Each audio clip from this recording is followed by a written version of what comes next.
When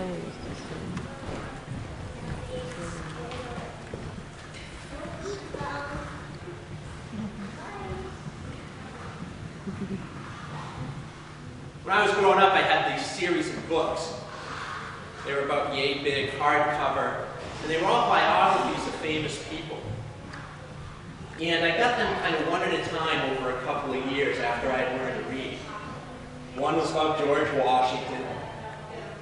One was about Thomas Jefferson. One was about Benjamin Franklin. One was about Theodore Roosevelt. One was about Franklin Roosevelt. And then I got one about Martin Luther King Jr. And I was really impressed. I remember being blown away as a little boy that, wow, people really treated me unfairly. That was not cool. And I remember being so impressed at the nonviolence, even at a young age, as my parents explained to me what that meant. And I started to get it in the way a 10-year-old boy gets it, right? And as I got older, that really stuck with me. That's pretty intense. Because practicing nonviolence takes a lot of guts. It is not passive resistance. It is active resistance. Knowing full well ahead of time you could get hurt or you could get killed. But you will not use that hate or violence in return. That's heavy stuff. And as I got older, I got really into Dr. King. I read Bearing the Cross, I read Parting the Waters and all Taylor Branches stuff. I read cover to cover A Testament of Hope, the collected writings, every single writing publicly made by Dr. King. It was scripture. He really became a hero. And yet, as I got older, I started to notice something about remembering Dr. King.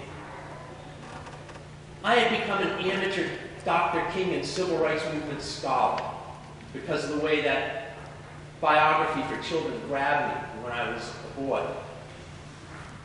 And as Dr. King's birthday and his remembrance of his life became a national holiday, and some people wanted to observe it and some people didn't, and then the observance became more widespread, I started to notice that it became about tolerance and equality, which are wonderful things. But as I said before, tolerance is kind of a minimum requirement. It's allowing something you don't like. And it's better than not allowing it. You know, it's the concept of negative peace and positive peace that Dr. King talked about, where negative peace is the absence of open hostility and violence and aggression. But it doesn't mean there's real positive peace present. It doesn't mean there's really in place an actual feeling of brotherhood and sisterhood and solidarity and togetherness. And I realized that our observations and remembrances of Dr. King were starting to get, well, a little sanitized. One of Dr. King's colleagues during the Civil Rights Movement said, as time went on, you know, Dr. King, Martin was a radical of the century, and yet some people want to remember him as Uncle Tom of the century. And he certainly was not. He was as provoking and as controversial a figure in his own way, in his own time, as you would find in public life. Because some of the things he helped us come to understand were not commonplace, and everyone did not see and agree how it all worked and fit together, what it really meant to treat everybody with equal dignity and respect. Some of the things we do not hear about Dr. King on a regular basis on his holidays, we don't hear how Dr. King spoke often about the problem of poverty. Today we would call it income inequality. This became a huge theme for Dr. King. When he was assassinated, he was in the middle of organizing what was called the Poor People's Campaign. A march on Washington, not just of African American people demanding civil rights, but of the country's poor, demanding that in a country which had claimed to be the richest country in the history of the world, there were far too many people with little or nothing. We don't hear a lot on our holiday how incredibly anti-war Dr. King was. If you read Dr. King's sermons and speeches,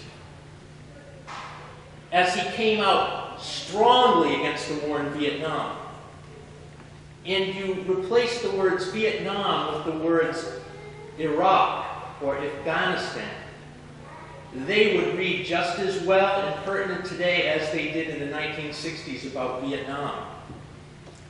For example, he said, "I knew that America would never invest the necessary funds or energies in rehabilitation of its poor so long as adventures like Vietnam continue to draw people and skills and money like some demonic, destructive suction tube.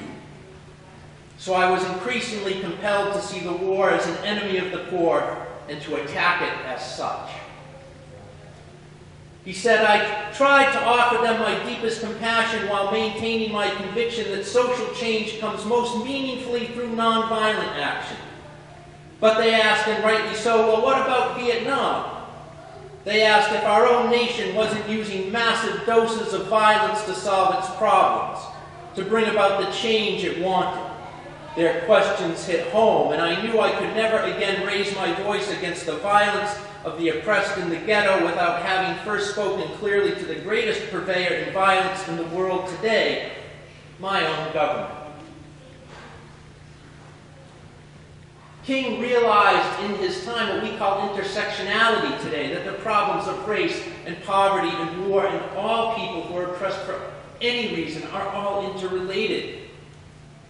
And as he spoke about these things, he was criticized strongly and publicly for being an extremist, for agitating, for causing trouble, for wanting too much too fast. And part of his response was to ask us, yes, I am an extremist, but the question is, what kind of extremists are we going to be? Are we going to be extremists for hate, or are we going to be extremists for love? And sometimes being an extremist for love forces us to cause tension and bring out of the shadows the real surfaces and prejudices and hatreds that are there, so that we can bring them into the light of day, so we can handle them and do something about them, and show their ugliness to the world so we can work together in making them go away. People said, but the protests caused so much unrest and disturbance, and he would say, if we are focusing on the unrest and disturbance caused by the protest without first wanting to understand what makes people want to protest in that way, to call attention to what is wrong that they are dealing with, then we are missing where we should place our attention. He said blaming the protesters is kind of like blaming the person who has money for being robbed, or blaming the crucified for the crucifixion. He told us we must move from a thing-centered society to a person-centered society. He said, I am convinced that if we are to get on the right side of the world revolution, we as a nation must undergo a radical revolution of values. We must rapidly begin the shift from a thing-oriented society to a person-oriented society. When machines and computers and profit motives and property rights are considered more important than people, the giant triplets of racism, materialism, and militarism are incapable of being conquered. I think Dr. King would have occupied Wall Street.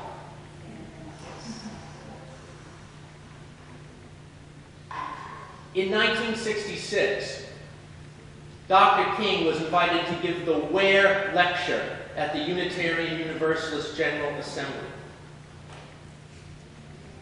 At that speech to the gathered delegates from all the congregations of our churches across the country, he told the story of Rip Van Winkle.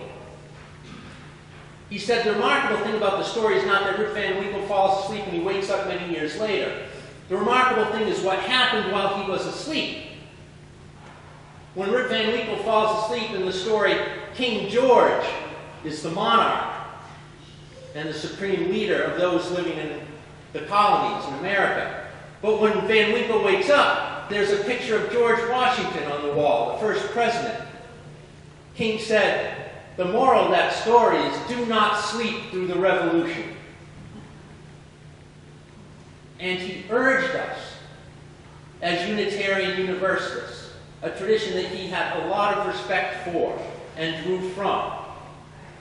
He told us, do not sleep through the revolution.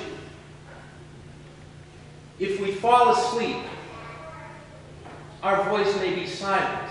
And as he reminded us, it is not the words of our enemies, but the silence of our friends that we will most remember.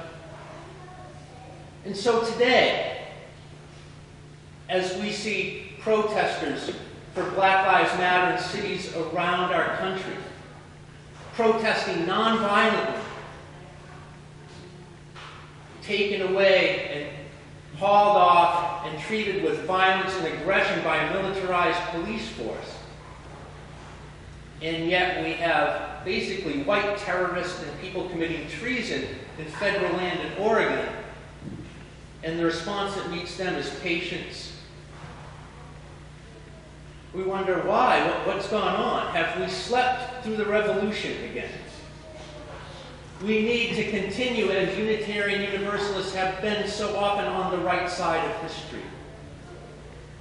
And the Dr. King, our holiday leaves out, calls us to have the courage to be part of that revolution of love, to be extremists for community and kindness and caring and nonviolence. We must pledge to remain awake, wide awake. For Dr. King told us there will be neither rest nor tranquility in America until the colored citizen is granted full citizenship rights. The whirlwinds of revolt will continue to shake the foundations of the nation until the bright day of justice truly emerges. May we heed his words, stay awake, and continue to stand on the side of love.